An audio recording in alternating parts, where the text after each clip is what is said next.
Here we go. Pete, you might want to mute everybody and get. Yes, that was on my to-do list. Thank you. So Winnie, you'll have to unmute yourself. You have to unmute yourself, Winnie.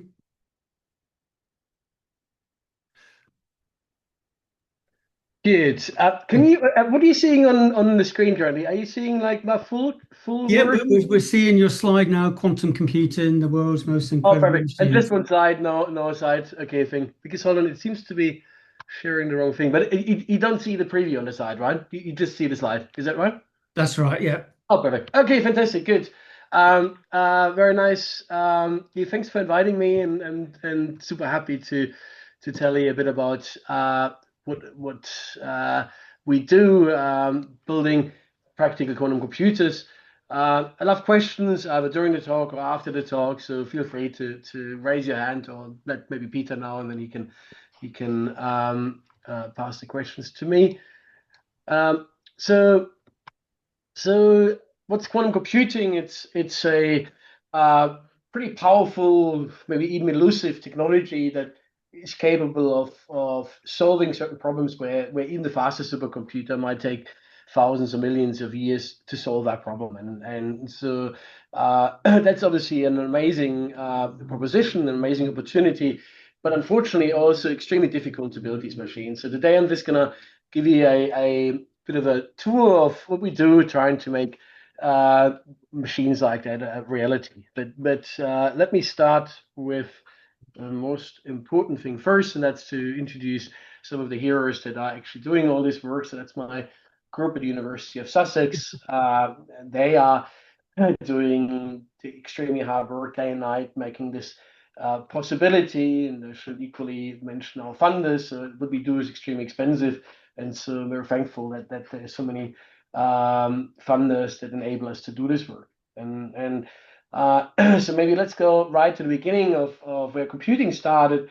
So that's probably the first transistor, a pretty big thing, and that's kind of how computing started. And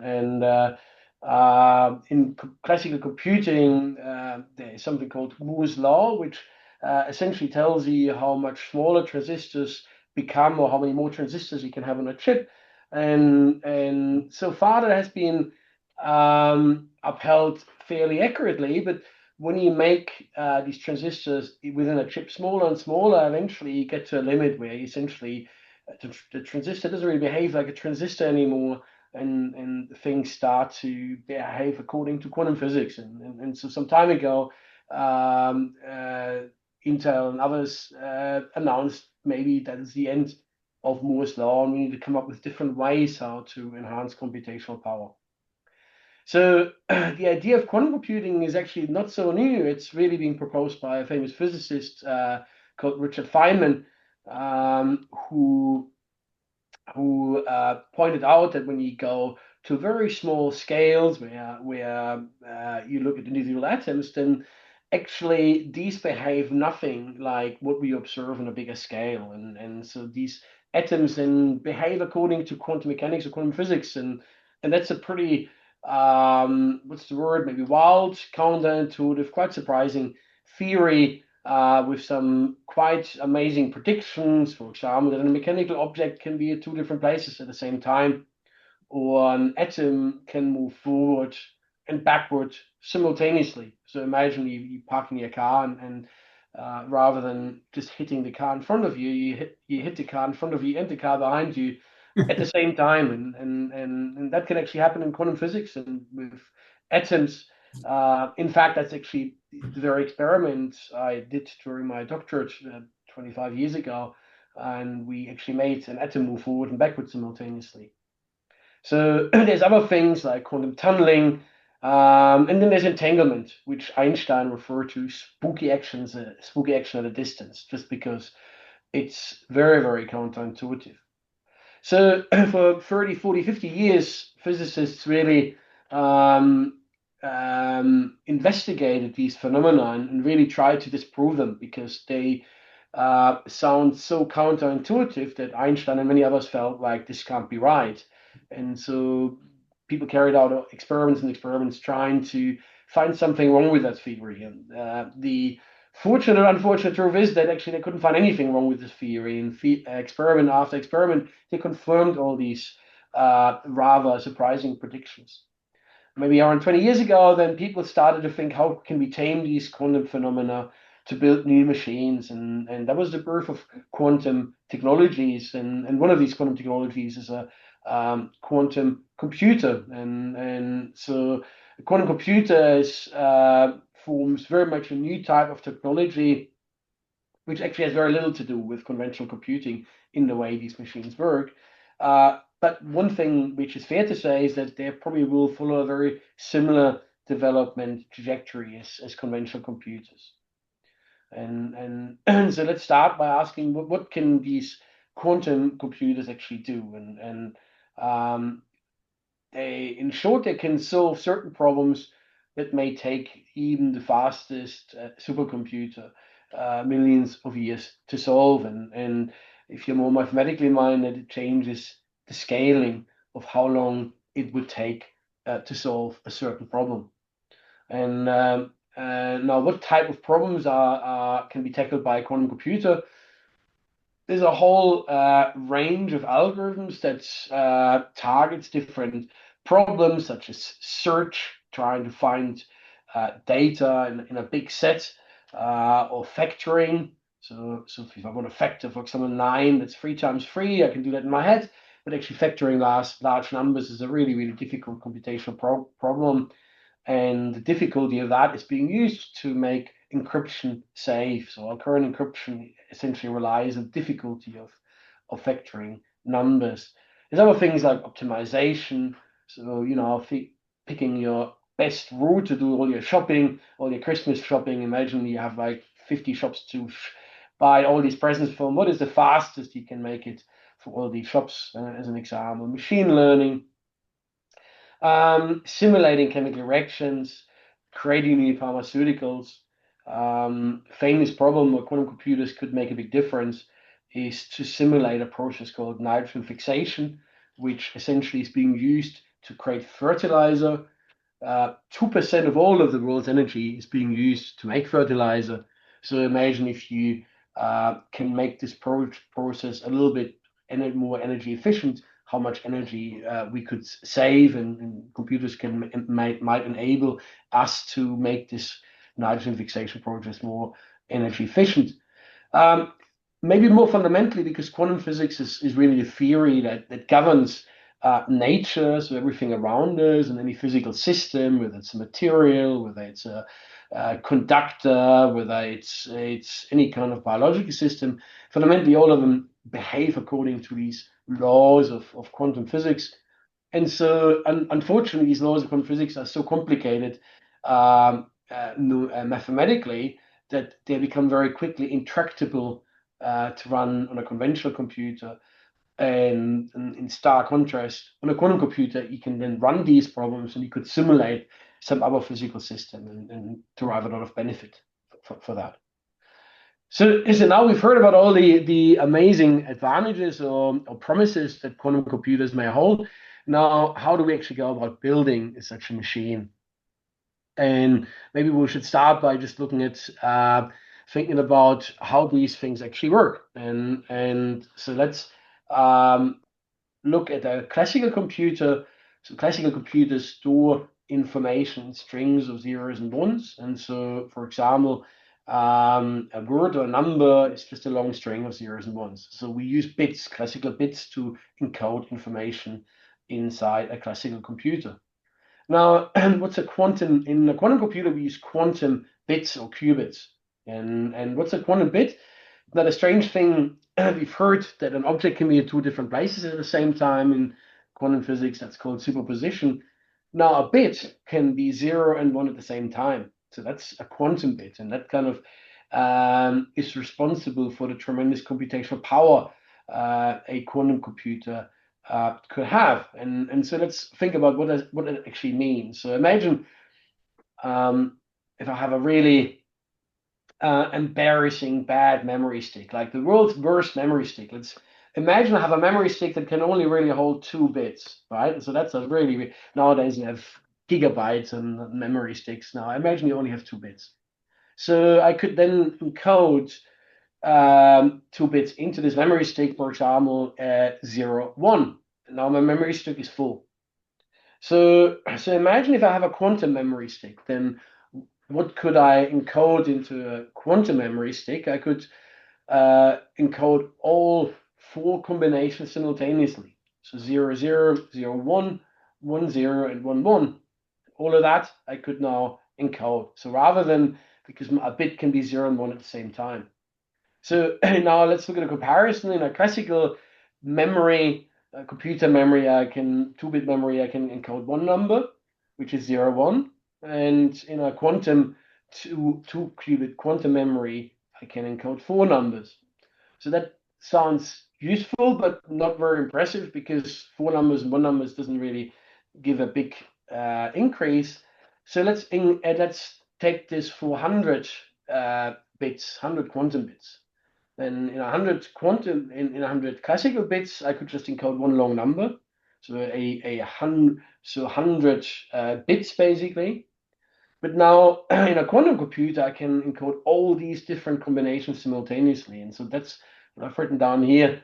This is the number of different numbers I can encode into this quantum bit. Now you can see how much more powerful a quantum memory is. So in general, I can encode 2 to the power of the number of bits, different combinations, into my n-qubit quantum memory. And so that's obviously a huge number.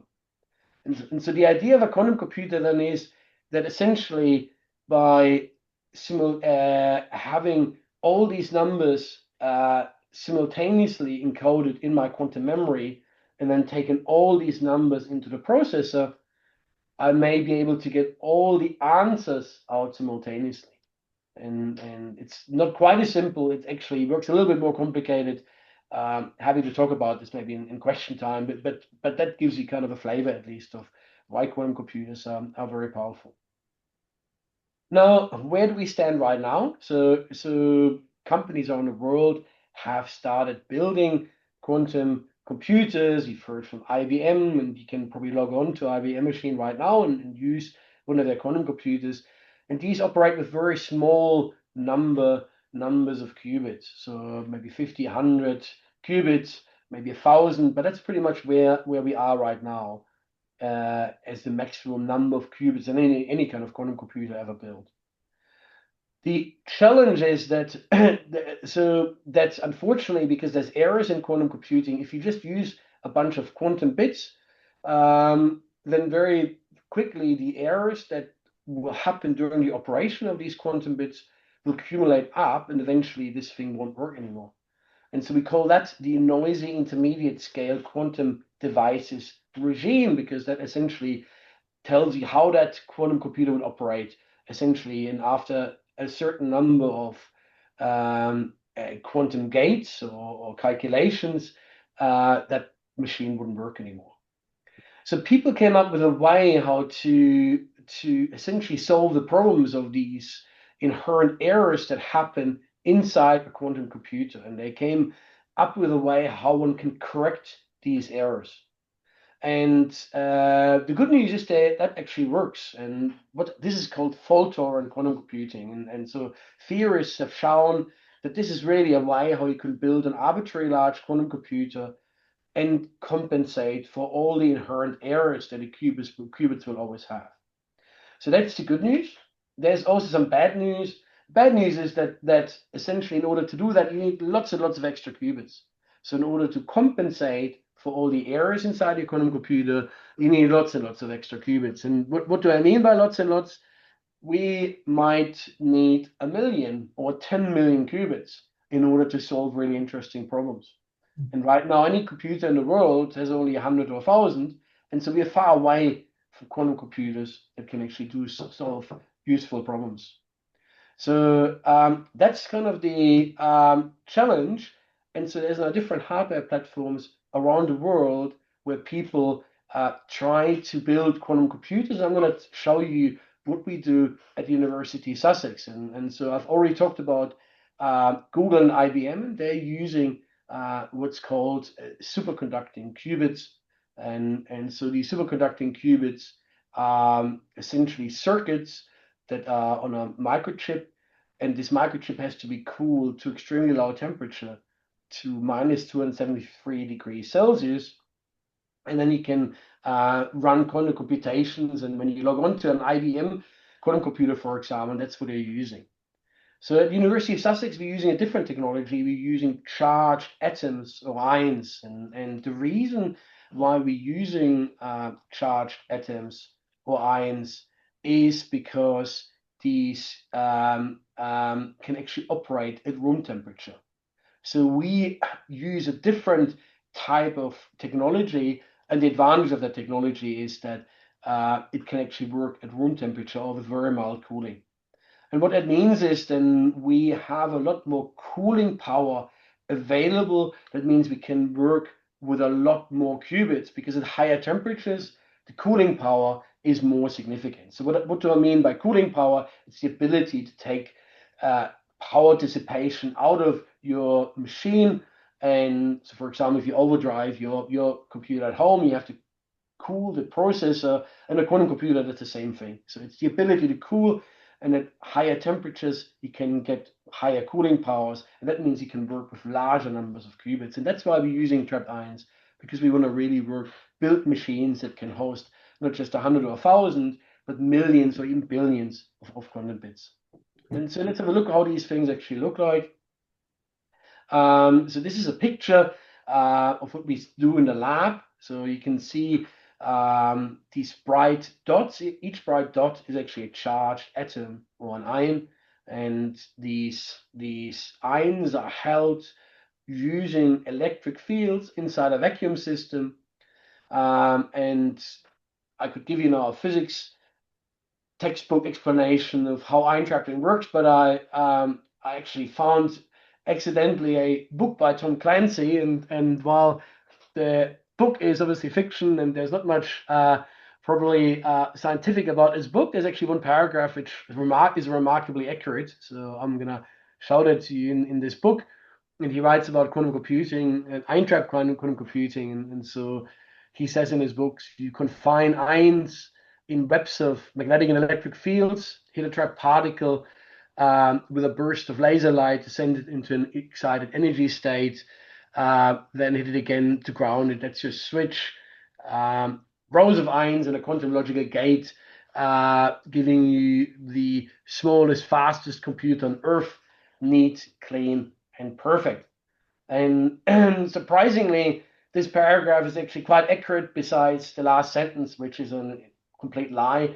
When you look at the quantum computers in our lab, they're nothing like neat and clean. In fact, they are a big machine with millions of cables coming out, but the rest of this paragraph is actually quite accurate. So how do we actually encode information into a trapped ion? And so ions or atoms, they essentially consist out of nucleus and electrons that move around this nucleus. And the states of an ion in physics, we categorize them by the type of trajectory the electron takes around the core of the atom, and we call that the spin. And so one particular spin state will have one particular energy. In another spin state, you can see the red is one spin state, the black is another spin state here, has a different energy. And by using lasers or microwaves, I can now change the spin state of the atom. And so I can take the ion from the red spin state, we call that 0, to the black spin state, we call that 1. And so now we can encode information. So 0 is just like the 0 state for a classical bit. 1 is a state for a classical bit. And so now we can encode information into our ion, and that is now within the ion being the trajectory of the electron or the spin. So how do we actually trap ions? And what you'd want, because ion is a charged particle, so it can feel an electric field and feel the force with an electric field. So we need some kind of electric fields that all point to one place in space, and then the ion would just be confined there. The problem with that is, unfortunately, there's an annoying physics law, Poisson's equations, that actually forbid that from happening. And so physicists had to be a bit creative to figure out what we actually do here. And so they came up with this idea of such an oscillating potential. So if I look at this potential, and so imagine we place a ball into this potential here in the center, ask yourself, would that ball stay in the middle, or would it eventually be kicked out? So that's a question, and if I were a theoretical physicist, I would probably give you the equations right now that show you that the ion is being trapped in a potential like this and stays in the center. But since I'm an experimental physicist, we just built something. So I'm going to show you a little experimental setup that we built to demonstrate this. So what you see here is a saddle, and you can see if I place a table tennis ball in the saddle, it just rolls off, so it doesn't trap anything. Now I'm going to make that saddle spin, so you kind of see this oscillating potential that we saw in the previous slide. And I'm going to put a ball in the saddle, and you can see now the spinning saddle actually holds the atom trapped, the ion trapped, and that's what's called a ponderomotive potential. Only an ion trapping, rather than using a mechanical spinning potential like this, what I've just shown you, we're using an electric spinning potential.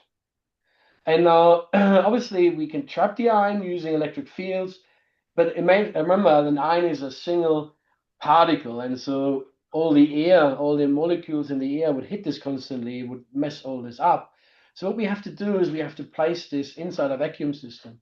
So a vacuum system is no air inside this vacuum system. In fact, it's so little air that if you step out of a space shuttle in outer space, you have a lot more air to breathe than inside this vacuum system. So it's completely evacuated, and inside there sits a microchip, and on the surface of that microchip, you can see that here. Oh no, I've messed this up now. I think okay, hold on. On the surface of this microchip, so you can see that here now. So in the middle, so I'm opening the window now. This front window, you can see that here. There's this front window here, and if I open that window, you see this black little square. That's a silicon microchip, and the ion is essentially levitating a hair width above the surface of that microchip, held by these oscillating electric fields. So what does this microchip actually look like? It looks a bit like this. You can see these shapes, and each of these shapes is an electrode. And when I apply a voltage to an electrode, it emits an electric field. And now when you look at let me just use a laser pointer here. So here we go. So you can see now, if you see these are tracks, these are roadways. They kind of looks like a bit like an American roadway, like, you know, these blocks basically. There's lots of X junctions here. And the ions can essentially follow these roadways, and by changing the voltages which apply to these electrodes, which are these little squares here, we can now move the ion across, shift it across, and essentially there's zones inside your quantum computer where you execute the calculations. Your gate zone, that would be like a processor in a classical computer. But then we also need a place where we create these ions to make new ions in case they get lost during the computation, and also a place where we read out in what quantum bit state the ion was at the end of the calculation, because that will give us the answer. So these are called the readout zones. Right, and so now, how do you do computations? So a computation is essentially a series of quantum gates where you bring two ions together and do some kind of logical operation, and some ion transport interleaved. And a quantum gate is essentially a logical operation. For example, if the first quantum bit is in state 1, then you're going to flip the state of the second qubit. So flipping means if the second qubit is 0, you make it 1. If the second qubit is 1, you make it 0. So you flip it. And that's called what we call a C-NOT gate. And there's many different gates, but it's the logical foundational operation inside a quantum computer.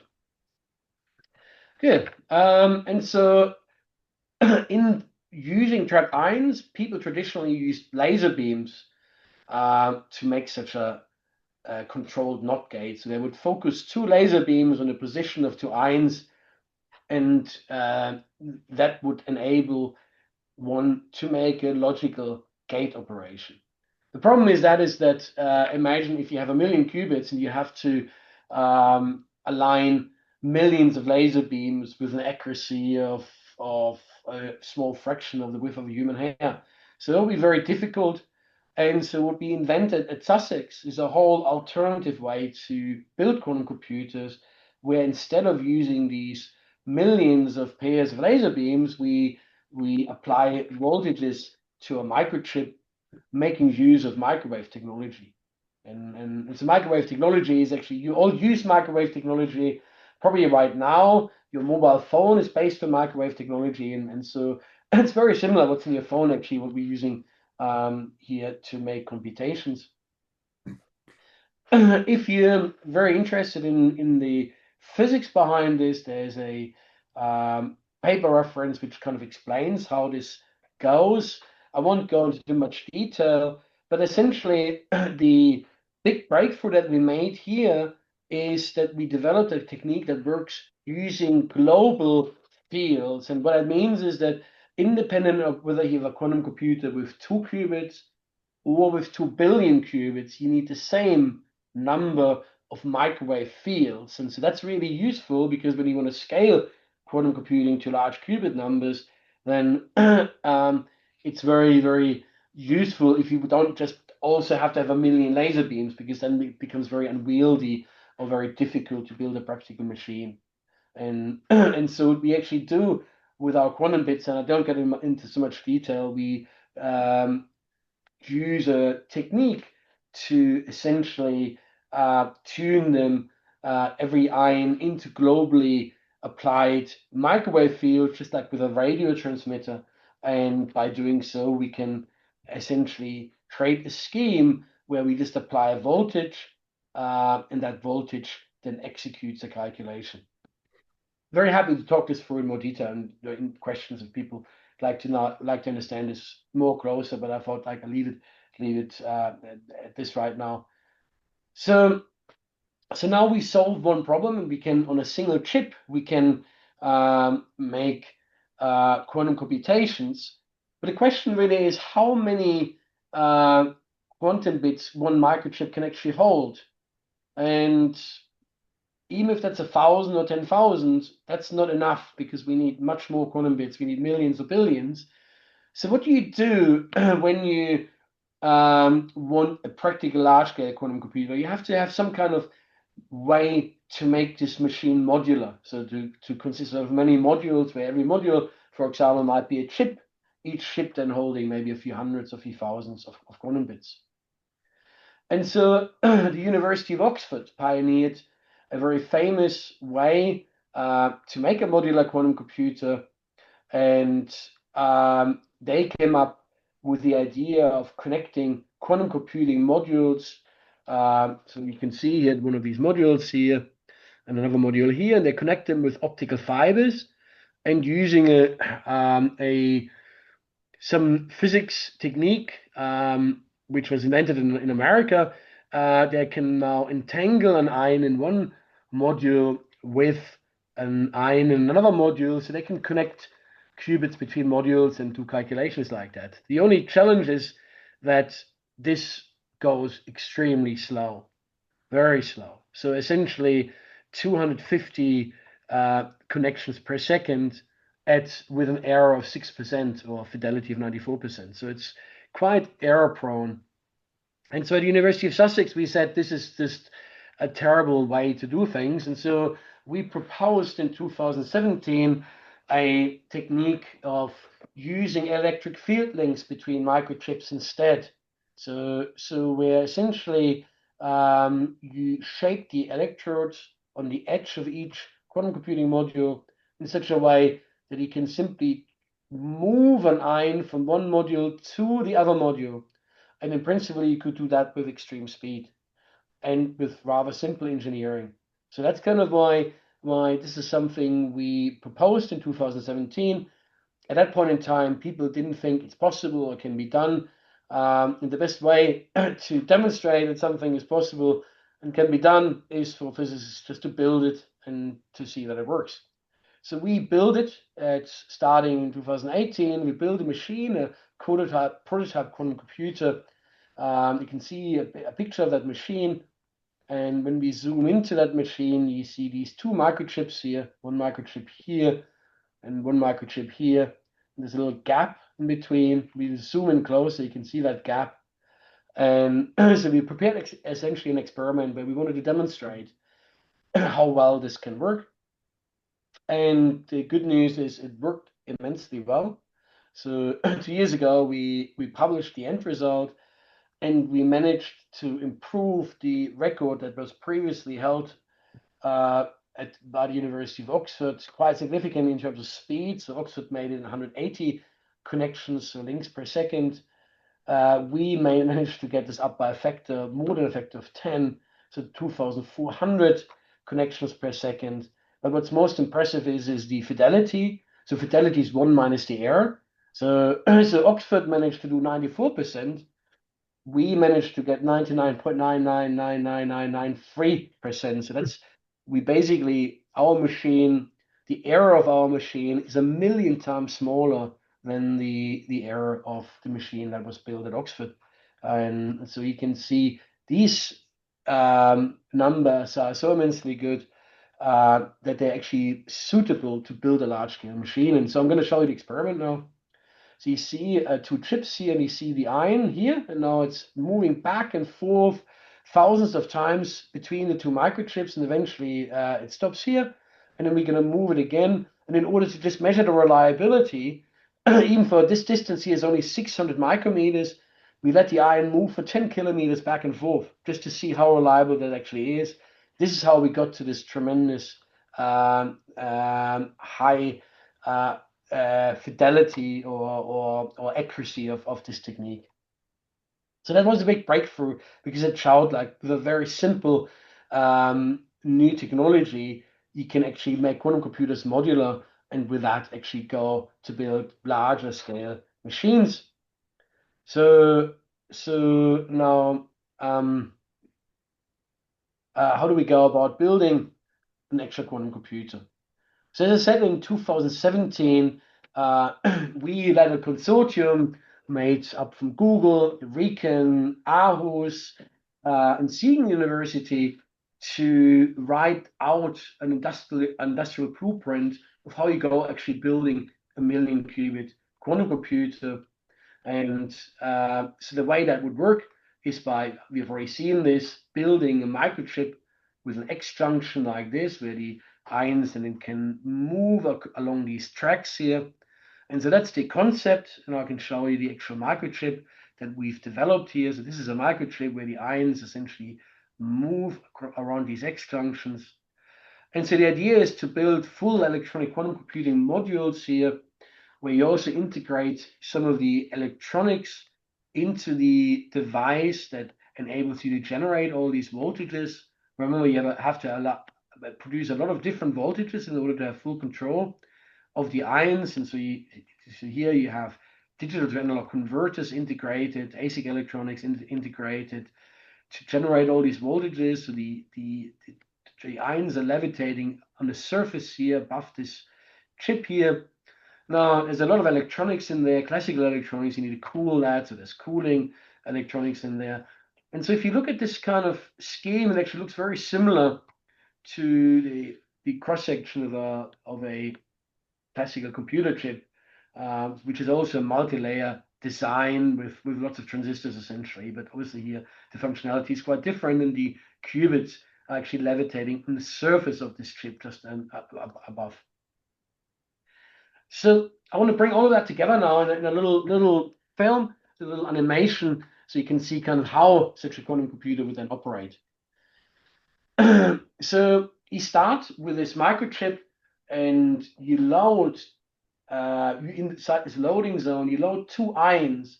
And now by changing voltages, you can move them across these electrode pathways. And now what we're doing is we're making a logical 2-qubit gate operation using these global microwave fields. You can see these 2 red ions now do a quantum gate using these global fields. We don't need laser beams for that.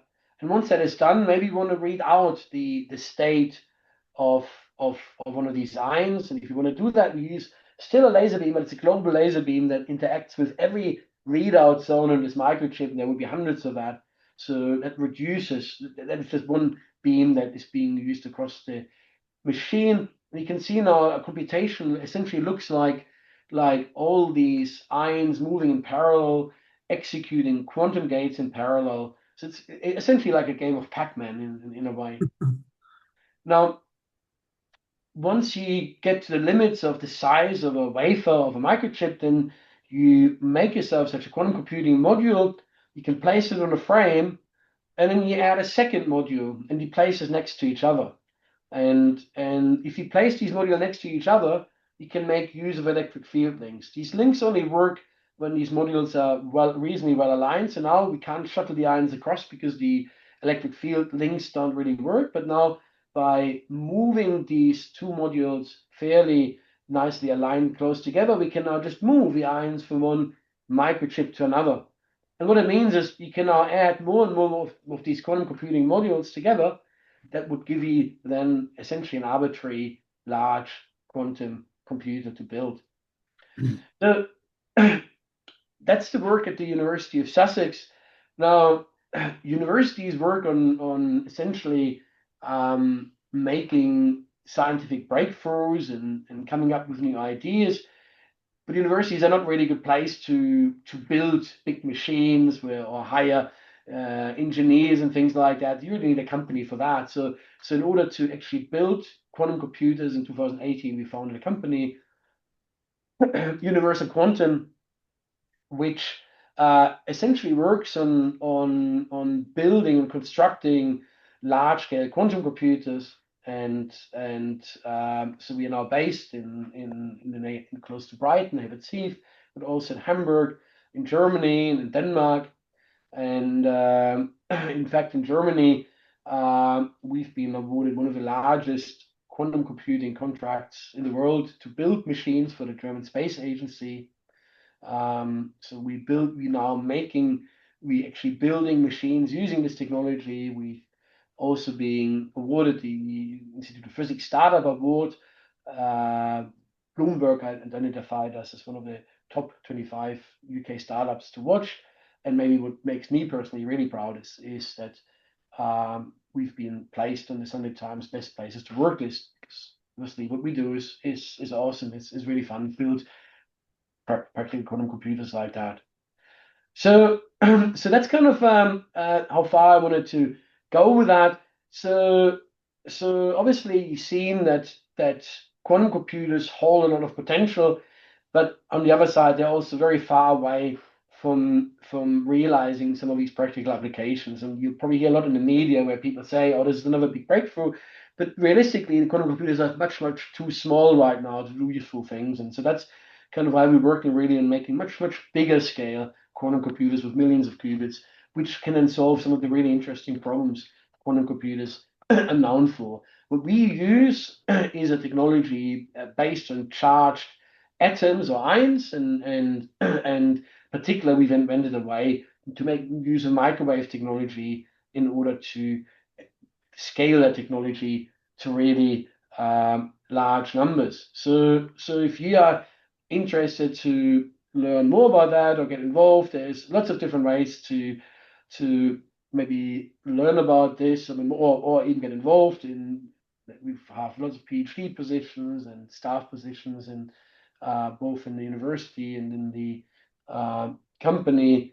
If you want to learn about that, at Sussex there's actually the first online distance degree where you can essentially learn quantum technologies from the comfort from your home. But you can also do a MSc in quantum technologies.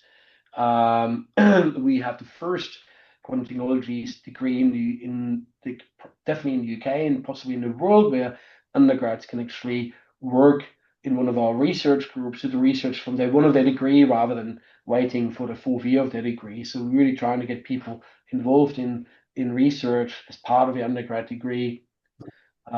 We also have a Doctoral Training Centre where people can do a PhD in this type of technology. And there's also prospectus here from the Sussex Centre for Technologies on our website where you can read more about all of that. So with that, maybe I'll stop, and before we go to questions, I have a question. Maybe you can think about it yourselves. So what could an unbelievably fast computer operating, and like any other technology we now arguably executing its operations in parallel universes, what could such a machine do? Thank you very much. Well, that was absolutely fantastic, Winnie. Thank you very much for that. I suggest if you stop sharing, and then we can open up for questions. Now, if you can put your virtual hand up.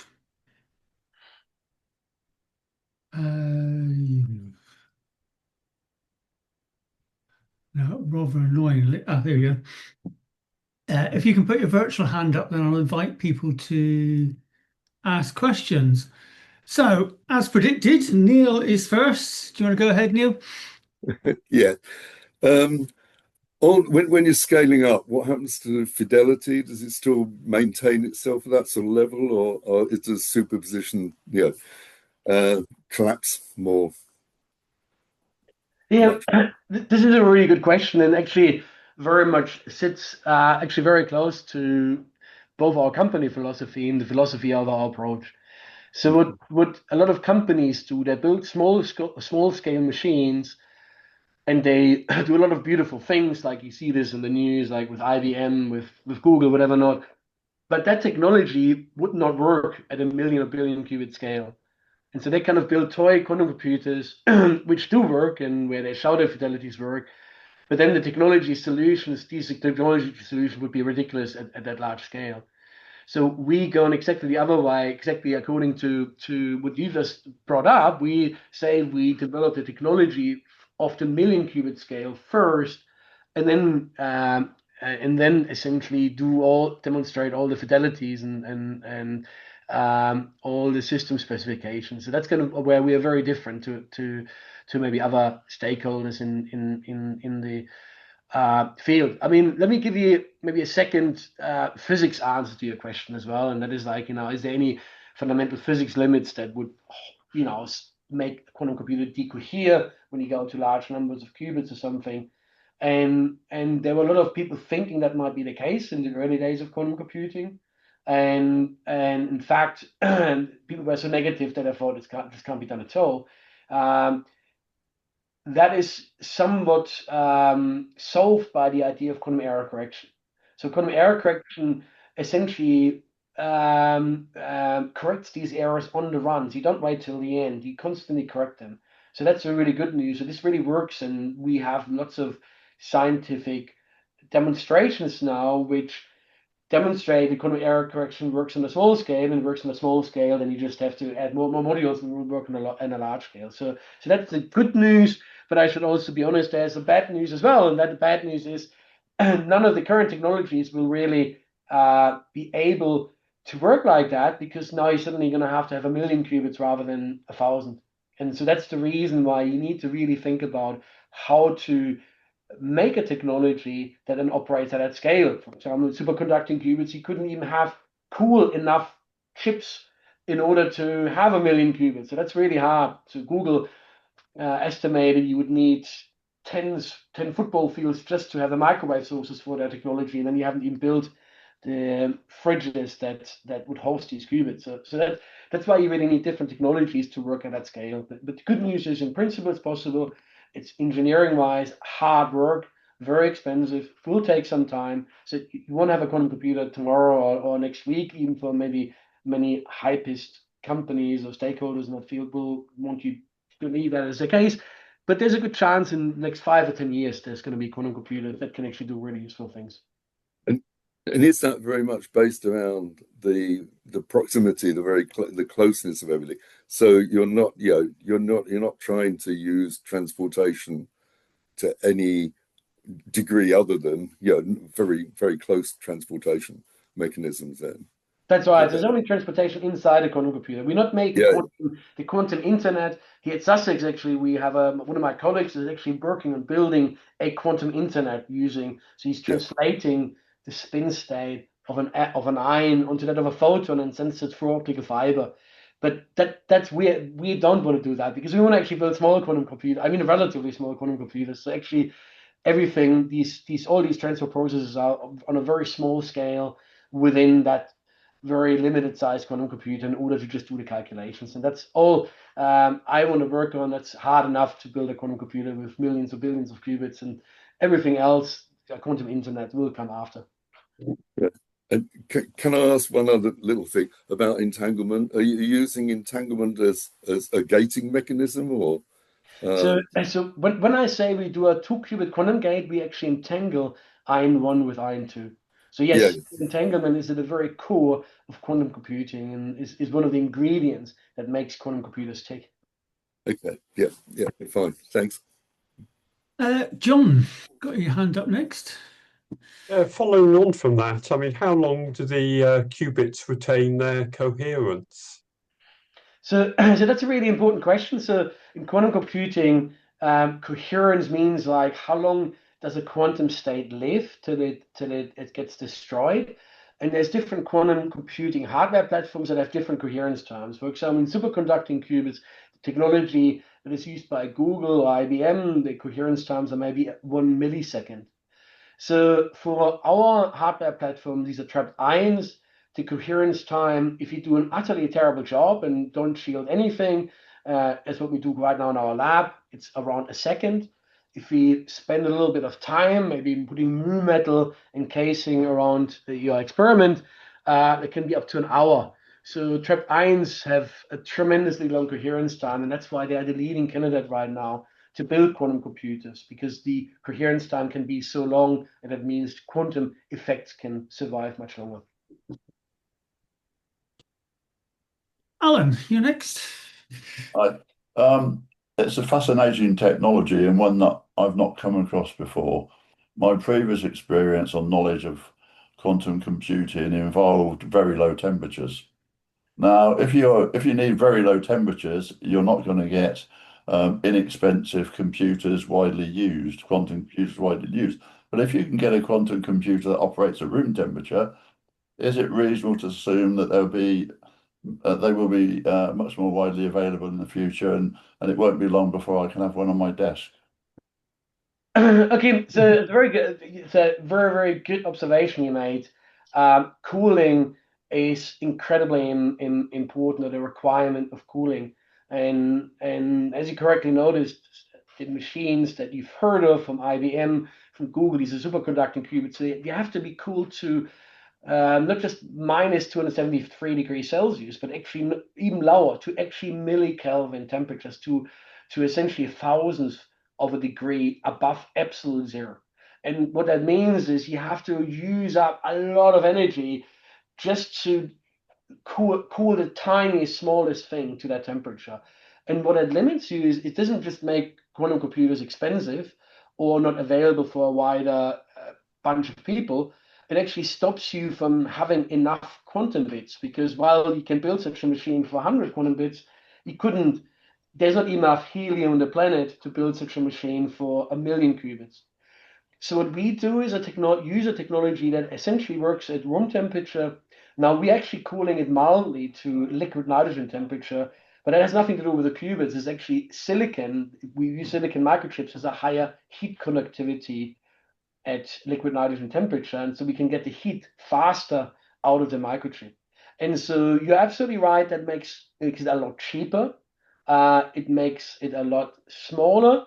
The unfortunate truth is quantum computers will be still at the beginning unbelievably expensive, and they will also be big. So we estimate a million qubit machine might be 2.5 meters times 2.5 meters, so it won't fit anywhere close to on your desk.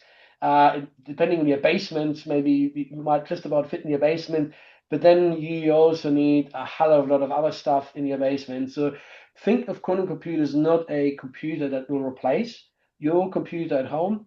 Think of it as a machine that can solve certain problems where even when you use the fastest supercomputers on secret NSA machine somewhere in the Nevada desert, even that machine would take 1 billion years for some of the problems you can run on a quantum computer. And so the way you'd use a quantum computer is you actually log on like remotely, like you log on into a HPC, high performance computer, you log on to a quantum computer and you run your problem on that quantum computer. You won't use quantum computers anytime soon for anything where you use a classical computer for right now. So don't think quantum computers will replace classical computers. They are very powerful machines that can solve certain problems immensely fast.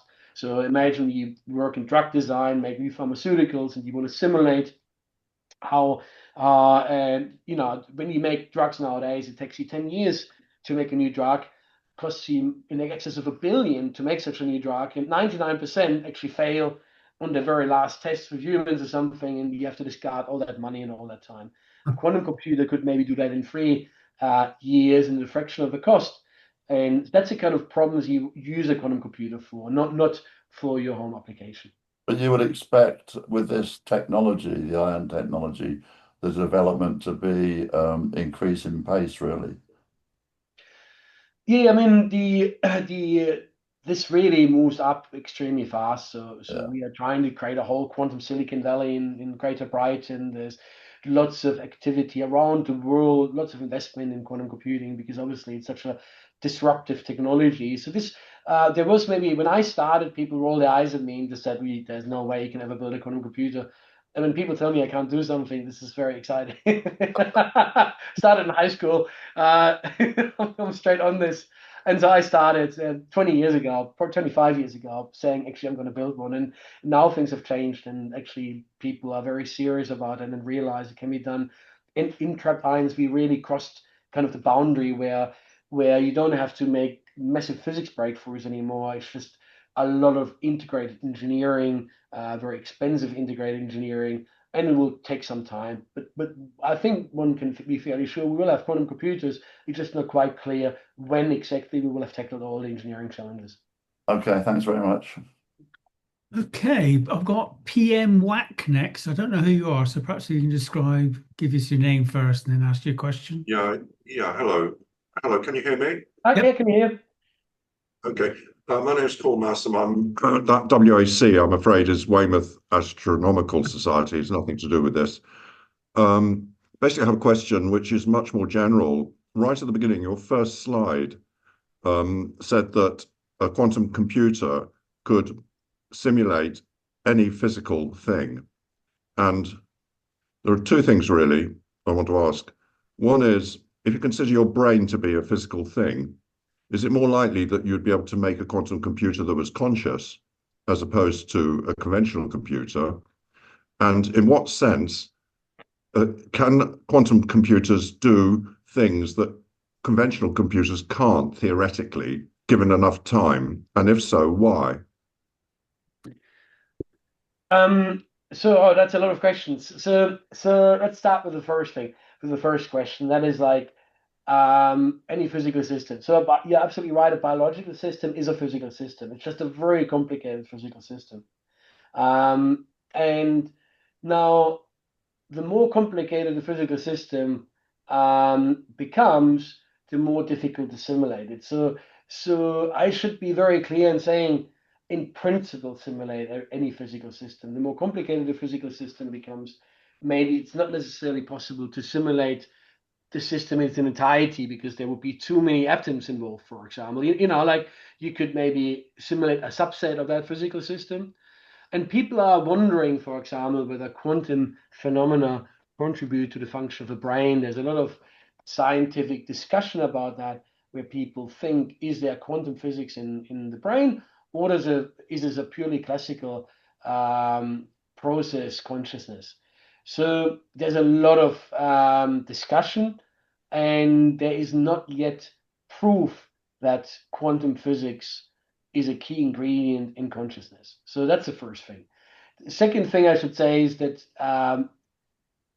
we aren't even at the place where we can have quantum computers powerful enough to simulate simple chemical reactions. So the next step is to make quantum computers powerful enough to maybe simulate physical systems for material science, to maybe make a room temperature superconductor, or to create now through pharmaceuticals, make chemical reactions. Trying to understand the brain is incredibly difficult because it's a different species, lots of different species of atoms all work in concert together to give rise to the phenomena. So that's kind of why really biology, physics is kind of, you can always think of biology as made of physics, as lots of atoms all working in concert together to give a biological property. But realistically, it becomes such a complicated system, it will be even hard to encode. So I should say that quantum computers, in that sense, won't necessarily simulate the brain like that, but quantum computers, for example, coupled with AI, may well produce something that is a very powerful instrument to solve certain problems.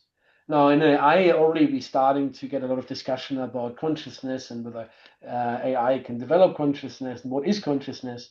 Here at Sussex, we have a philosopher, Anil Seth, good friend of mine, who's one of the world leaders in thinking about consciousness and work on consciousness. In fact, in my early part of my career, we've taken snail brains and sent laser beams for snail brains in order to learn how we can see whether neurons fire or not. So this is a whole deep discussion that could really take infinitely long to think about. I think down the track, quantum computers may help us in biological systems, including the brain, but we are very far away from that. Quantum computers may certainly enhance machine learning and AI and will become more powerful. But it's very important to say that not every problem is solvable by a quantum computer. So there's problems that aren't where we don't know right now that a quantum computer could solve that, and a classical computer might even be better. So I wouldn't make any drastic statements such as like quantum computers can just do anything better, or will become some super intelligence mega being that can do all sorts of things. I think it's best to kind of look at it step by step. But then there's obviously people who look, investigate the future, speculate what the future may hold, and they may well have good ideas or theories what quantum computers can eventually do. But I should really say let's focus on the first applications right now, which are very clear, and then obviously some of these other applications that require more computational power that may come down the track. Sorry, just to go to the very last question that I asked, which was, is there an essential difference, an essential qualitative difference between quantum computing and conventional computing, in the sense that in one of your early slides, you said the multiplicity of the number of numbers that you could simultaneously deal with was vastly greater by a power 2 to the n of the number of bits.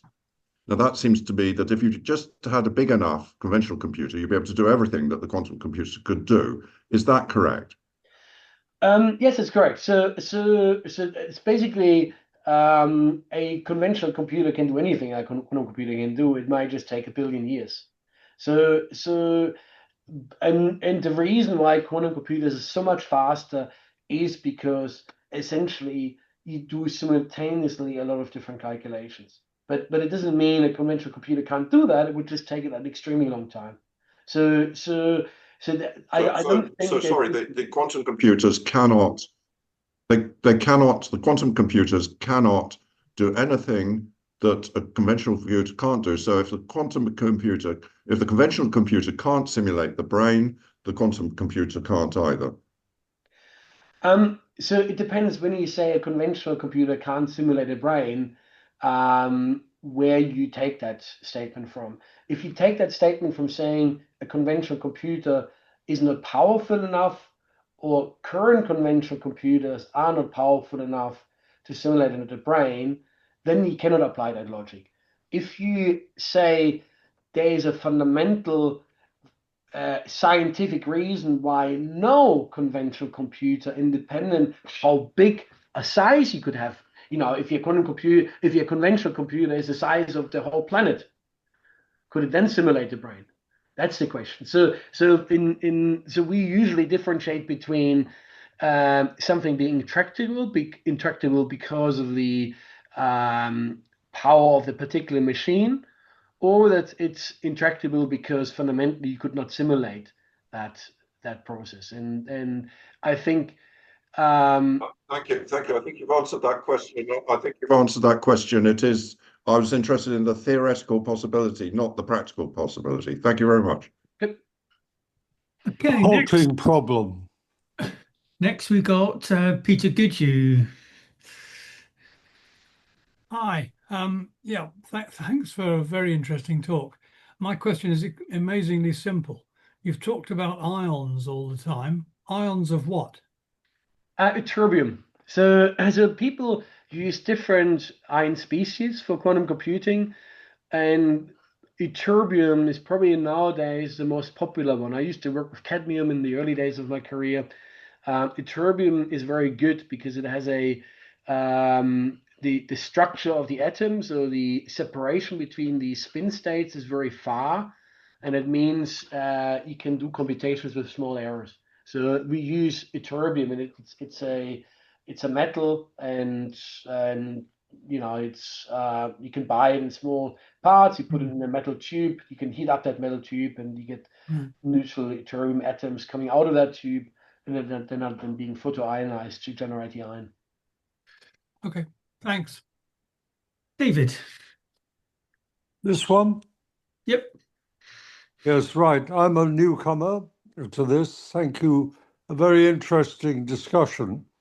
The gentleman who was asking about general computing should look at Turing's halting problem, which at the moment is thought to put limits on what classical computers can do. But that wasn't my question.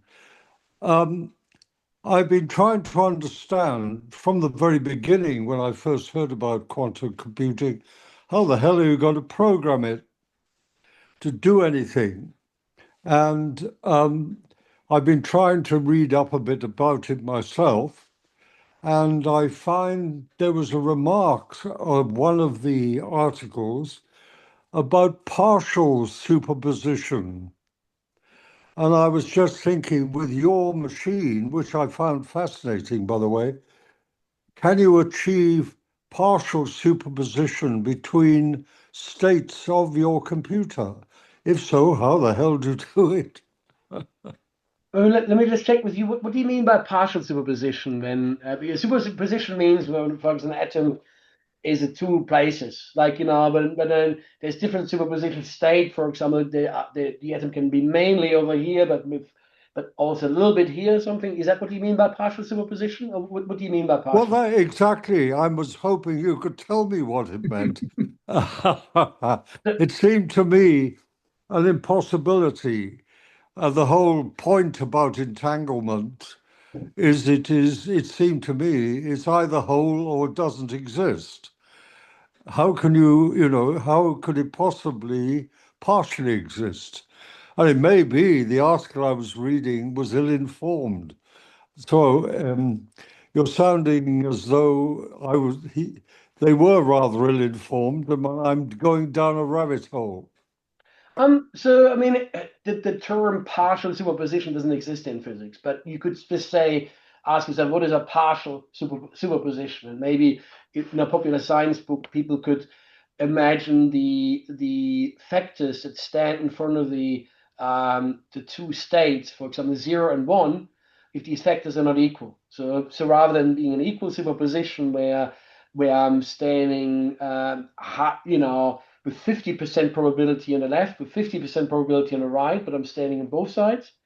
If I now change these factors to 30% and 70% or something like that. So that could be one way to maybe how your author of that article expressed the different types of superposition, and what we build can exactly do that.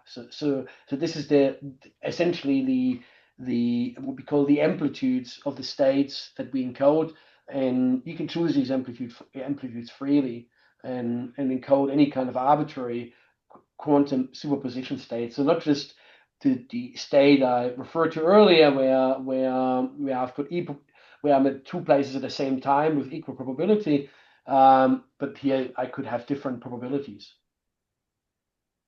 Right. There's a lot more thinking Sorry, about I this. can add something about partial superposition. You question whether partial superposition exists. I think there's such a thing as partial entanglement. And when you look at the mathematics of a quantum mechanical system, you can actually talk about mixed states, and you can talk about in terms of correlation. In partial entanglement, the overall state of a system can be a mixed state, which includes both entangled and non-entangled components. And when you look at a combined system of two separate things, well, they're not separate, but it's represented as in terms of tensor products. And when you look at it in terms of tensor products, it becomes clear that when you look at the mathematics, what is a partial entangled system and what is a fully entangled system. And it's all done in terms of mathematical correlation, and it's bound up in the mathematics of entanglement rather than superposition. I think that might be what you're talking about. The concept of partial entanglement does exist. It's something different. Entanglement and superposition are different, but the partial entanglement just means that you're not fully entangled. So essentially, if you collapse the entangled state, there's another component of that. So partial entanglement is a very natural thing that we have always in physics. So that's quite normal. And mixed states are essentially the opposite of coherent states, of the states we're using. They are classical states. So a mixed state basically means there is no quantum correlation between the two states, or no coherence between these two. How do you actually affect the start state of a computation with your machine?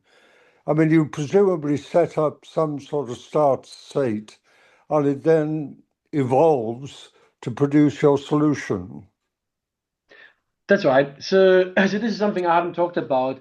So essentially, we have a way to essentially initialize our qubits into a particular state, and essentially that is the starting point, and then we inscribe the number or the data that we want to compute into these qubits once we've initialized them all into zero, and then we carry out a computation.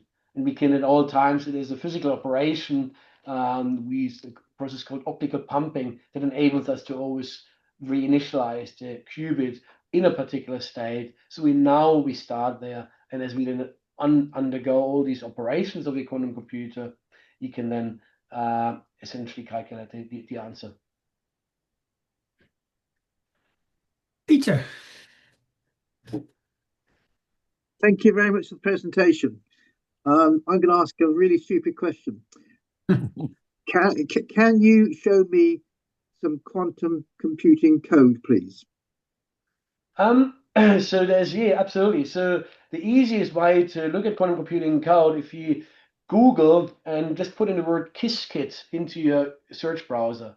So Qiskit is one particular compiler. There's different compilers out there. So Qiskit, Qiskit, is one particular compiler.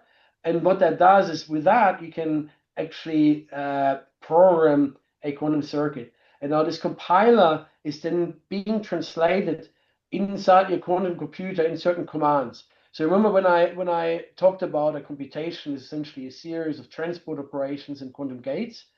So essentially, when you then have some Qiskit code that would with which you could represent some kind of quantum algorithm, then you can compile that code into something that is being executed on a quantum computer. It's very similar, I don't know whether you ever used assembler or something like that on a classical computer, so they're really like low-level language, or you may have programmed in BASIC or Fortran or whatever was your favorite language.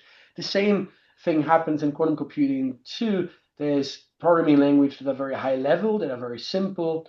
The programming languages that are very hardware orientated and essentially execute commands on the contributing hardware. And then there's translation engines that take you from that high level code to that bottom level hardware code. So what does the assembler, what's the assembler level look like roughly, please? Give me an idea of the assembler level. Okay. So an assembler level, would, for example, be the command move ion 33 to entanglement zone 27. Move ion 47 to entanglement zone 27. Execute 2-qubit gate. Move ion 27 to detection zone. Read out ion. Reinitialize ion. Take ion 27, and all of these things happen in parallel. So think of it like a game of Pac-Man, and every monster or every object in your game of Pac-Man you have to control with code, and many of these things happen in parallel, and all of these things in parallel give them rise to the execution of a quantum algorithm. So is there a concept of a clock? Yeah, so just in a conventional computer you have what we call a clock cycle. So that means a clock cycle is the fundamental interval in which a computation is subdivided into many component parts. So in a clock cycle, for example, we would move within one clock cycle, we would move the ion from one place to another place, and then do all the operations. Maybe the one big difference of a clock cycle in quantum computing and a clock cycle in classical computing is that in quantum computing, the clock cycle is much less important, because in a classical computer, everything you do subsequently, you do very fast. So a classical computer works at gigahertz frequency. You do things immensely fast. A quantum computer is actually very slow. If you look at the clock cycle time of a quantum computer, it's much slower than a classical computer. And you ask yourself, how can a quantum computer be so much faster if the clock cycle time is so slow? The reason for that is this tremendous parallelism, that now you can do all the operations, all the calculations simultaneously. And so a clock cycle, for example, would be the time between two subsequent executions of a quantum gate. That is the clock cycle time. What sort of speed would that be at, please? What sort of speed do you operate at? Typically, maybe these are very slow timescales. So maybe around 900 microseconds or something like that, to 200 microseconds, between 200 and 900. It's very slow. And you ask yourself, hey, aren't you annoyed that this is so slow? But it's actually quite lucky that this is fairly slow, because your quantum computer has to do a lot of background classical computing operations to calculate from certain measurements to figure out whether an error has occurred. And these classical operations have to happen really fast in the background. So if your quantum computing clock cycle time is too fast, then the classical computer that has to do some accompanying calculations in order to make the quantum computer work couldn't do its job anymore. So that's why you don't want your quantum computing clock cycle too fast, because the classical computer that you still need to do some of the calculations within your quantum computer, that wouldn't work anymore. Okay. Thank you very much. Thank you. Okay, let us know, Winnie, if you're short of time or anything. But we got some questions. Yeah, no, I'm happy to keep going. At least another 15 minutes. I'm just looking at time. Okay, Neil. Hi there. Thanks for a very, very interesting presentation. As an ex-CPU designer, this is interesting stuff. So at my previous company, as towards the point I left, there was a great interest being shown in post-quantum cryptography, largely because the business model of the company depended on it. So I guess my question is, how robust are the world's current encryption algorithms? How much time do they have left? And are the post-quantum algorithms really going to save us from your machines?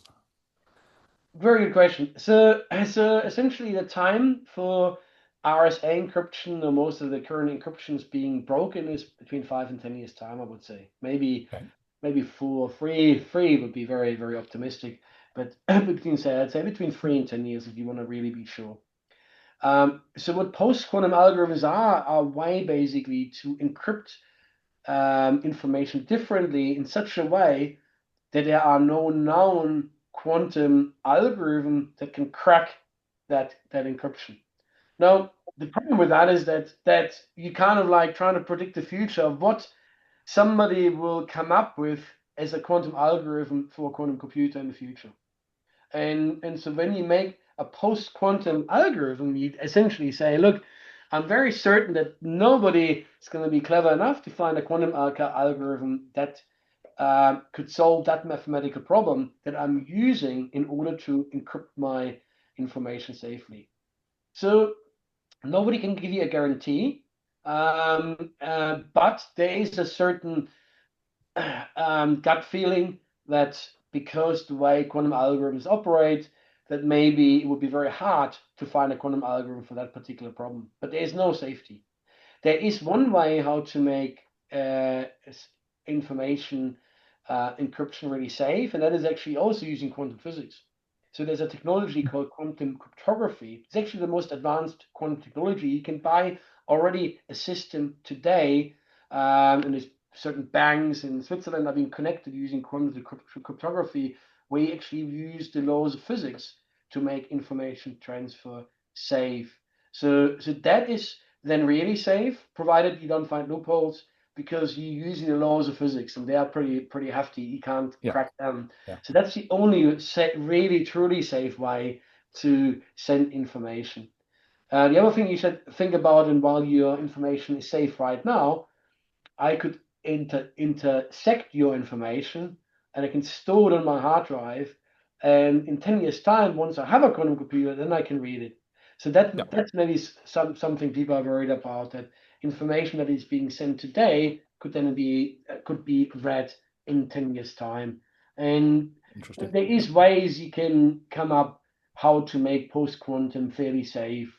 And so, for example, also Bitcoin is a good example where people are obviously really concerned about Bitcoin encryption. And actually, we wrote a paper a couple of years ago where we calculated the size of a quantum computer that could break Bitcoin encryption.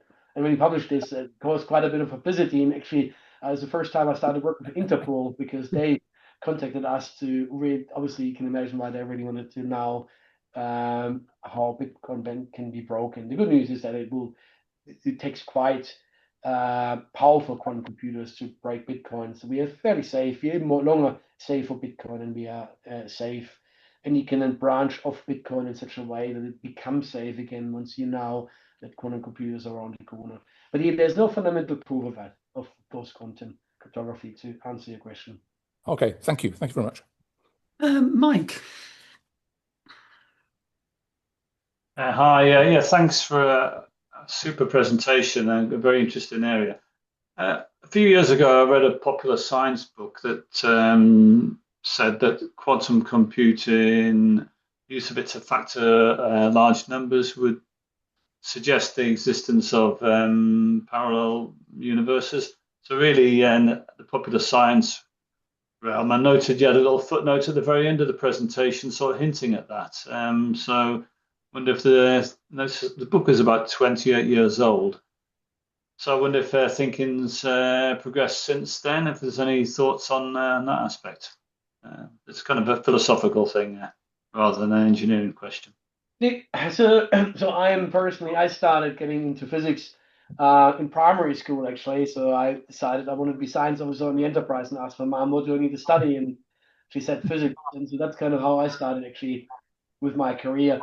And so I always felt parallel universes are really, really fascinating, and the idea that it could exist. I was, as a kid, a sci-fi fan. And so that really gave me a lot of enthusiasm to study it. Unfortunately, it is not possible, or nobody has yet devised an experiment that could differentiate between the different interpretations of quantum physics. So quantum computing is consistent with the existence of parallel universes, but it doesn't prove it. Any of the other interpretations in quantum physics, such like the Copenhagen interpretation, all of them are consistent with the measurements or the experiments we do today.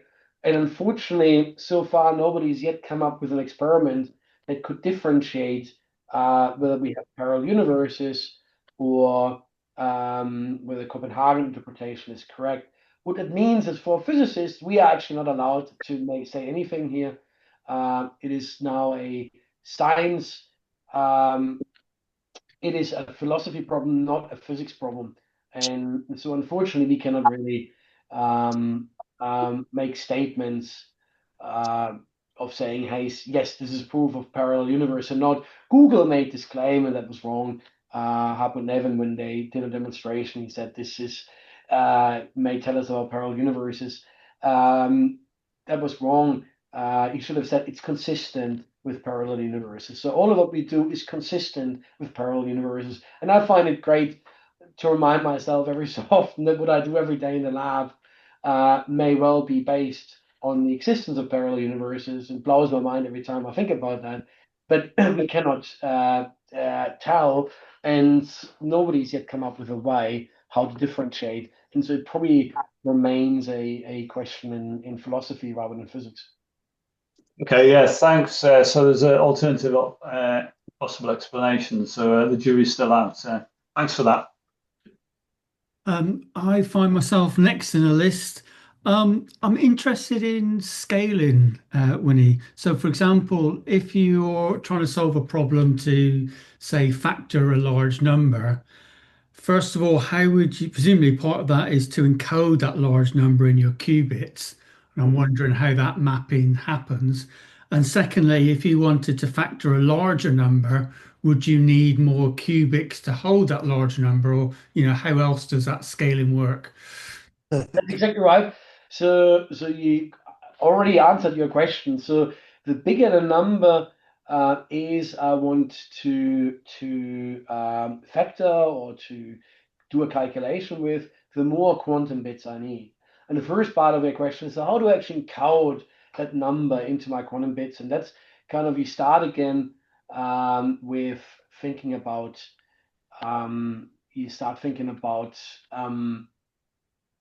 initializing your qubits. So you take your long string of qubits, maybe hundreds of thousands of qubits, you all initialize them in a particular state. And then you can use microwaves to then actually encode the initial number into these qubits that have been all initialized to 0. So now suddenly you're going to get a string which is not 0, 0, 0, 0, 0, 0, 0, but it might be 1, 0, 1, 1, 1, 1, 0, 1, 1, 1, some arbitrary string that corresponds to the number that you want to encode. And you're absolutely right. The more complicated the calculation is, the more qubits you require.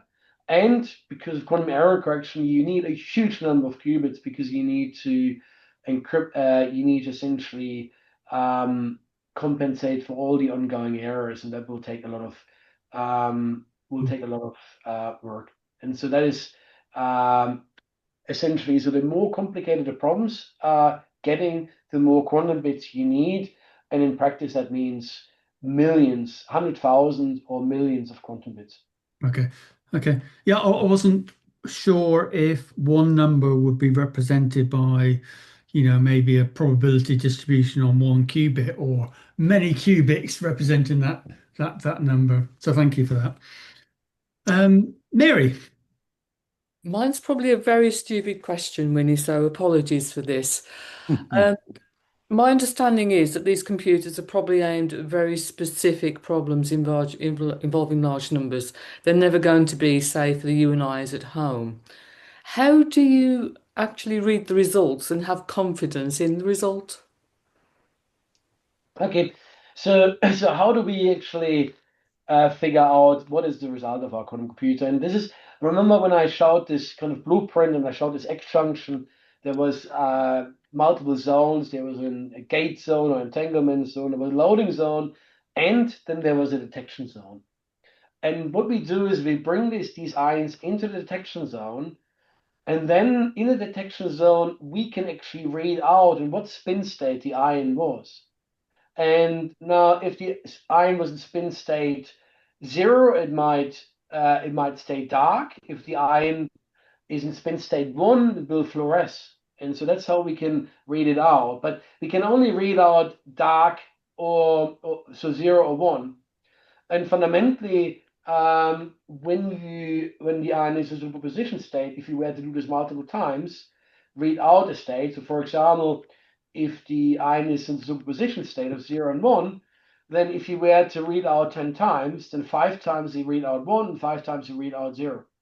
And so essentially, that's what a quantum algorithm does. You imagine like this thing just runs like this game of Pac-Man, you know, as I shout all these ions flipping around on this microchip, doing gates and all sorts of things. And so maybe after an hour, you take all the ions and you take them all into the detection zone. And so then you read out every single ion and you suddenly get a long string. So that long string might be 1, 0, 0, 1, 1, 1, 0, 0, 0, 1. And that is now the answer to your problem. And so fundamentally, after all these hours of computation, you read out the state of each ion, and at the end, that will then correspond to the answer you're seeking. I think I'll stick with my poor little computer at the moment. Okay, so let's wrap up the last, because we've got 2 hands left here. So let's go to those. PM Whack. Hello again. I neglected to thank you for a brilliant talk, so thanks very much for that. I just wanted to go to actually what one of the previous people asked about with parallel universes, that you mentioned right at the end of your talk. I didn't quite catch what you said about parallel universes, that you might somehow use them in the future. But I thought that really, I mean, there's a quantum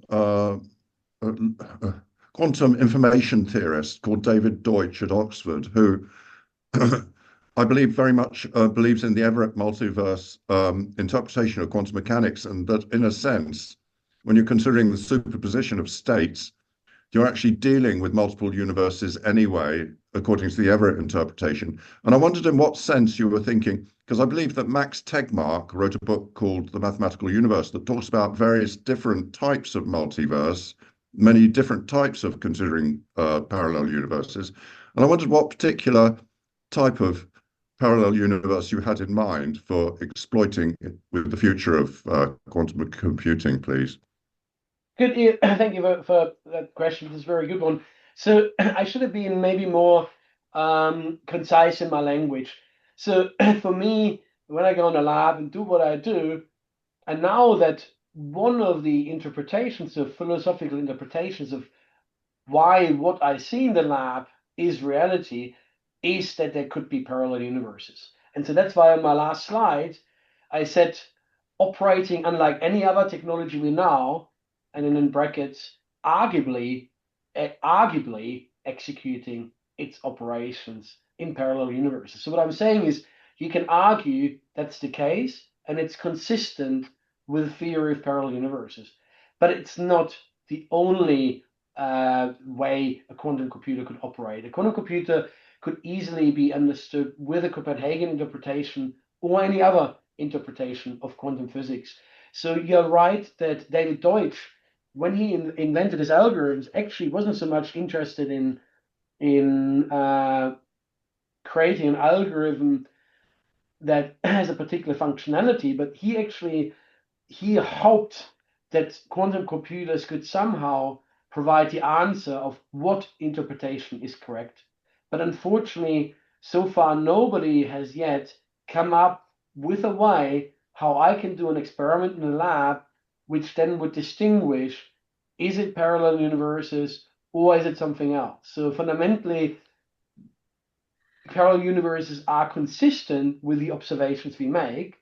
So I can't rule them out with my experiments. So everything we've seen in the lab is consistent with the existence of parallel universes, but it doesn't prove the existence of parallel universes. It is also consistent with other interpretations. And so for me, this is merely a motivating thing, a reason for fascination. I feel others getting excited that what we do in the lab may well be explained by parallel universes, but unfortunately we cannot make a definite statement. That's why whether there are parallel universes or not is not a physics question, but a philosophical question. Equally interesting, obviously, but so far nobody's come up with an experiment. If somebody ever comes up with an experiment where you could run an experiment and you could distinguish, that would be super exciting. I think a lot of physicists would love doing that, but unfortunately, nobody's yet come up with an idea to achieve that. So while nobody has an idea, as a physicist, especially as an experimental physicist, I cannot really have an opinion whether there's parallel universes or not. I can simply only acknowledge that parallel universes are one possible interpretation that will be consistent with what we do. Thank you. I'm afraid I sort of misinterpreted your last comment where you said about them, because I thought there might be some up and coming new way of doing quantum computing which exploits parallel universes, where in fact what you're doing is talking about the Everett multiverse in the first place. That's right. So it's simply just to people who may not be as well informed to point out that what we do actually is very much related to the Everett multiverse universe. But unfortunately, the quantum computers, at least so far, do not have a way to look at the foundations of quantum physics, which is to explain really what kind of interpretation would be correct. Thanks very much. Thank you. Okay, so let's perhaps make this the last question then, Paul. Yeah, fascinating. Thank you. I'm just wondering, I mean, one of the biggest problems it seems that there is the scalability and the huge amount of effort that has to go in for error detection and correction. So my question is, are there any computational problems where actually, because this thing works so quick by solving lots of things at once, we don't actually care about errors and things building up. We just let it run until it gets us the answer we want. And in some cases, you've got the answer. For instance, if it's two prime numbers factored, you can do the reverse thing and prove that it's factored it into what you want. So my question is, are there any computational problems where you don't actually care about the errors as long as you let it run for long enough for it to come up with the right answer, kind of thing? And following on from that, are there some situations where you don't actually want to give it an algorithm because you don't know what the algorithm is? You just know it's a complex multivariate problem, and you throw the model at it and let it grind away for a while, then come up with something that you think, actually, yeah, that does fit the pattern of what we're seeing, if that makes any sense. Yep. So let me start with the first part of your problem, first part of your question, and that is, are there problems where we can just let the thing run and then hope that the answer is right, and actually check whether the answer is right, because we can just in the problem or in the for example factoring, which obviously is a famous problem for quantum computer, we can just see whether they're correct.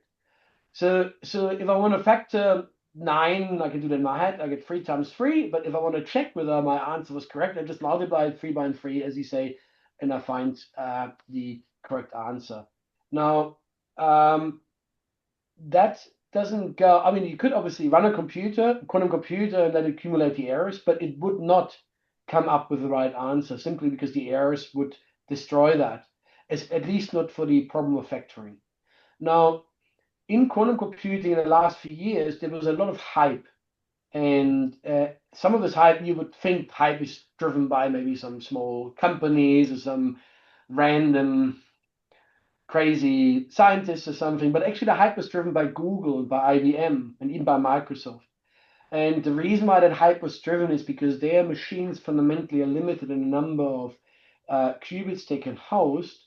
And so they were looking for problems that, and we call that a regime called NISQ, and where you could actually do useful things with a NISQ quantum computer. And if you look in literature, you'll find lots of people, and some people making quite exuberant claims. None of these claims have really materialized in any essence. And so these type of machines where the errors just accumulate further and further up have not really produced anything of significant industrial relevance. And there are theorists who came up with, friends of mine theorists who came up with back of the envelope proofs that may illustrate that shouldn't be the case. But this is not a fundamental proof. So it's not impossible that somebody will find an algorithm that will work with noisy qubits. My personal opinion is there won't. And that's why all my research has really been focused on generating these large-scale machines. But never say never. You know, tomorrow somebody may come up with something, and that would be wonderful, because that would provide a huge market for existing quantum computers that don't have so many qubits. Now, the second question was about, could you maybe, instead of running an algorithm on a quantum computer, could you just let it evolve itself and see what comes out of that? Yeah, a bit like AI. Yeah, that's right. And so maybe not AI, because AI is also an algorithm. It's just a different learning algorithm. Yeah. So what you can do actually in physics, you can, what we call is, we make an equivalent. Say if I have a system that I really want to understand, like what system could that be? Maybe it could be a material that has a potential to become a room temperature superconductor. Imagine how much money you could save if there would be no resistance in wires, and you could just transport energy over long distances without any loss. So that's the idea of a room temperature superconductor. And people, in order to simulate interesting physical systems, like a material for a room temperature superconductor, they build what's called a quantum simulator. So quantum simulator is basically, I'm going to take now a physical system that I have full control over, and I try to mimic the system that I'm interested in, that I have no control over, but that I really want to understand. So for example, I can take the trapped ion qubits that I use, and I can make a quantum simulator using these trapped ions to simulate the material that might give rise to a room temperature superconductor. And we call that analog quantum simulation. And so that is indeed a application of quantum computers, and a lot of people work on this process called analog quantum simulation. And we essentially kind of simulate the material of interest by assuring that the interactions of all the atoms or all the bits are the same as in this system of interest. We tune basically ion trap systems such a way that it behaves exactly like the system we want to understand. And that's called analog quantum simulation. And now imagine I can't exactly simulate that other system, and instead I mathematically deconstruct that system into gates. Then it actually becomes a kind of gate-driven quantum computer again, and we call it digital quantum simulation. But maybe what you talked about is very related to the idea of quantum simulation. And so that's really to simulate one quantum system of interest with another quantum system that I have full control over. And so that's definitely something a lot of people pursue with a lot of interest, because especially the analog quantum simulation might be much easier to realize than a full-blown quantum computer. Yeah, thank you. Well, that's been fantastic, Winnie. We've got no more questions here, unless you want to say anything else, Winnie. I suggest we... Can I just, I've got a thing really bugging me ever since the beginning. It's Neil. Winnie, you said about the coherent state of trapped ions being much better, and yet they're in a higher entropy state. Why are they actually? Why do they have much better coherence properties? Yeah, that's a question, and actually, there's a really easy answer to that. So in superconducting qubits, or for example, the spin qubits, the qubit is inside the chip. So it's one atom that is injected inside that microchip. Or let's take a superconducting qubit quantum computer like the one from IBM or Google. It's essentially a circuit. It's a metallic niobium layer that is deposited on a microchip. And so now all the atoms in that chip that interact with that strip of electrode that forms the qubit. And so it's these interactions which stop the qubit from being isolated from the environment. So for example, why aren't you right now in a superposition state? You're just like atoms, a quantum object, and you could fundamentally be in a superposition state. And the famous theorist Wojciech Zurek actually said, yes, you can. In fact, people do experiments with big mechanical objects like cantilever where they do that. But the reason why you right now aren't in a superposition state is because all the atoms in the air and the light all interact with you and essentially destroy these quantum effects and make you a classical object. Now, in a quantum computer, we have the same problem. That's why we put our ions in a vacuum system. But because the ion is now levitating above the surface of the microchip, it isn't coupled to anything. You know, the microchip has the electrodes, but it's just electric fields emitted. The ion is not connected to the atoms in the microchip. And so the reason why the coherence time of a trapped ion is so much longer than the coherence time of a superconducting qubit or any other or most other qubit implementations is the level of insulation with the environment. So the qubit isn't sitting in the chip, it's above the surface of the chip.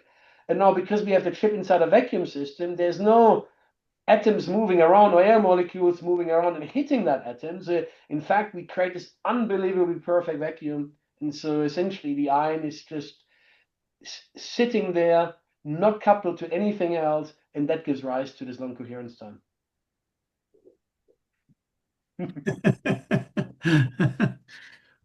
Well, I think just what's left is to thank you, Winnie. That has been absolutely fantastic, and we really do appreciate you giving up your time to speak to us.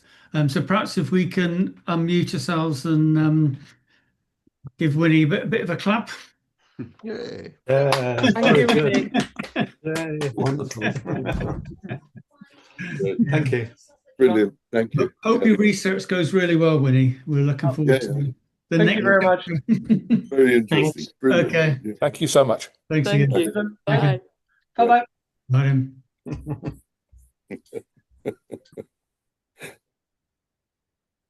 Oh, lovely stuff.